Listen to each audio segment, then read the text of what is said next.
Hi, and welcome to another episode of Hot Takes with me, the Silver Fox. And you know that Humza's hate law is destined for the dustbin of history when you get such heavyweights as Andrew Neil mocking it, humiliating it, and, what is worse, pointing out one of the logical flaws. And that is that it is some kind of judicial reciprocity, because the very law itself is guilty of breaking its own law. He highlights and points out the fact that it was aimed at young white men aged 18 to 30. Now, this is basically targeting a particular ethnic group and an actual age range, both of which could be seen as being hate crimes by the very law created to counter this. It's very weird. And as Neil points out, it should itself be reported for breaking its own law. And he's right. It is a very weird law. But then it was created by a very weird man with no understanding, I think, of law, of no understanding of human nature, and no understanding of humanity. But we'll take a look at this, see what Andrew Neil is saying, and seeing why he's absolutely spot on with his summation. Here goes. So, Andrew Neil savages Humza Yousaf's hate crime law as he hints at reporting Police Scotland for stirring up hatred. The veteran political broadcaster claimed that the Scottish Police Force's Hate Monster campaign itself stirred up hatred against white men aged between 18 and 30, as indeed are the target range of this law. And that is, in and of itself, obviously, a crime. Twice. You'd think they'd work these things out, wouldn't you? But alas not. A bear of very little brains is behind all this whole campaign of trying to change the way people think, of trying to control words, thoughts, deeds, actions, of taking away the basic humanity of being able to hate. Veteran political broadcaster Andrew Neil has once again savaged Humza Yousaf's hate crime law as he hinted at reporting Police Scotland for itself stirring up hatred, and the Scots journalist wrote a lengthy article at the weekend where he tore apart the new legislation, claiming it would force Scotland to enter a new dark age for intellectual debate. Now, this dark age, of course, is very in fitting with Humza Yousaf's religion, a religion of ignorance, a religion that does not like enlightenment or truth or science, does not like to be presented with facts that go against the BS written in some book that nobody knows who wrote. Anyway, and now with a new act in place, he claimed that the country's own police force deserved to be criminalised for breaching these fresh laws about threatening or abusive behaviour towards a protected characteristic. And this is due to its Hate Monster campaign.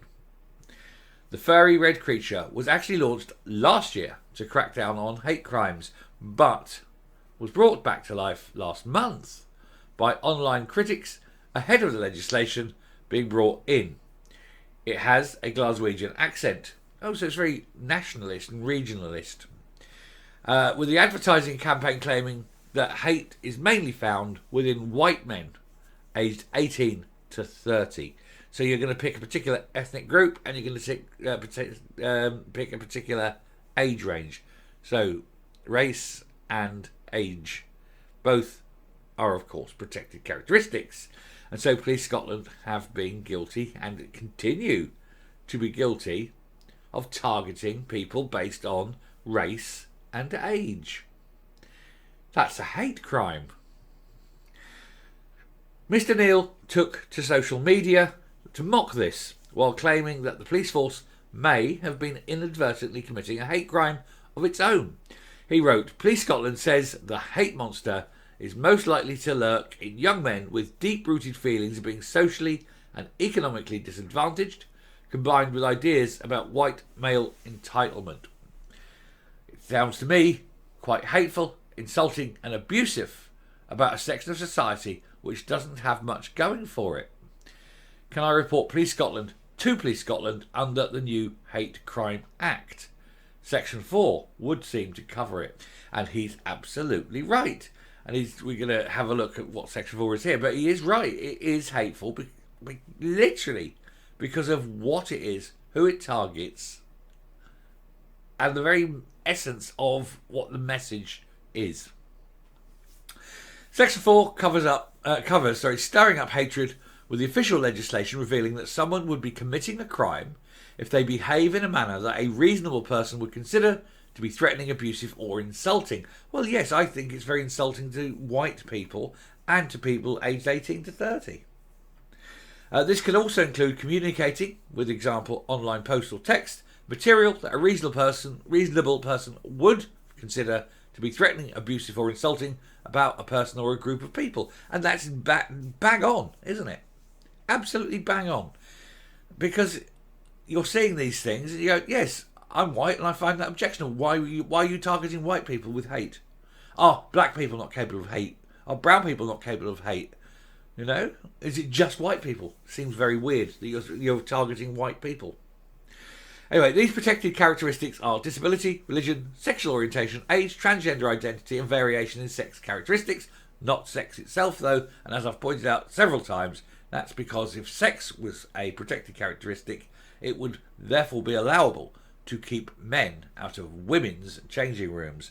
And the SNP don't want that basic protection for women. They want to allow men to enter women's safe spaces. Any woman who votes, of course, for the SNP is absolutely mental. What they're actually voting for is for their own daughters to be subjected to basically naked men parading themselves and exposing themselves to their 9-year-old, 8-year-old children. Is that really what you voted for? I think perhaps not. Anyway, he said, typical of the lies and spin put out by SNP supporters, the English law has a high threshold of threatening statements. The new Scottish law, the lower, looser one, of abusive. He said this was backed up by leading Scottish KC Roddy Dunlop, who described the claims as nonsense and added there is no equivalent law in England. That's right, because England aren't stupid enough, I think, to bring in such a dangerous, stupid, ridiculous law that we all know isn't a hate law, but is, in fact, simply a cover, a shroud, if you will, for a backdoor blasphemy law against the backward religion of the cult of Islam. Coming up. There has so far been over 10,000 complaints to Police Scotland under the Hate Crime Act. Many, of course, have been against J.K. Rowling, and the police have failed to act. They've said that what she's done does not breach the law.